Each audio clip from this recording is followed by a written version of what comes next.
I think toxicity management is very, very important. Patients are undergoing surgery, they're getting chemotherapy.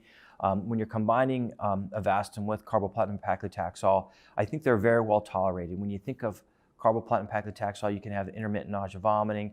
You have to watch their white blood cell count. You may have to use Neupogen or Neulasta, something of that sort, to help support their white blood cells.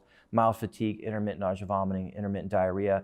When you combine Avastin with these drugs, I think that the side effects of the chemotherapy are very separate from the Avastin, so they're very well tolerated. So it's really managing the side effects of their chemotherapy, whether you're using Zofran, low-dose steroid.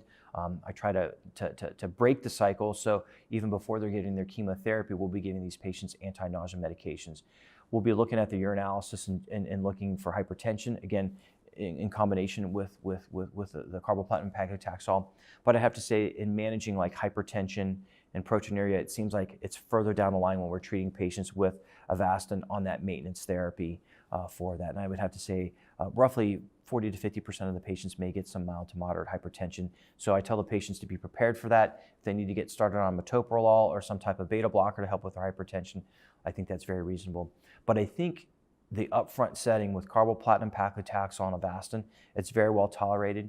Patients who have diabetes, Taxol can have some significant neuropathy, so substituting Abraxane or some other taxane may help with that, and it's something that we want to watch. Unfortunately, most of these patients suffer from alopecia or hair loss. And when we see those patients, we kind of tell them, expect hair loss. After one dose, it starts to thin a little bit. After 2 doses, you may see clumps of hair coming out as you brush, and by the 3rd dose, you'll have empty spots on your head. So a lot of patients will get prepared to have a wig placed or have their head shaved and kind of manage that way. But I'd have to say the management is really managing the toxicities of the chemotherapy, and the Avastin is very well combined with chemotherapy. The toxicity profile is very well tolerated.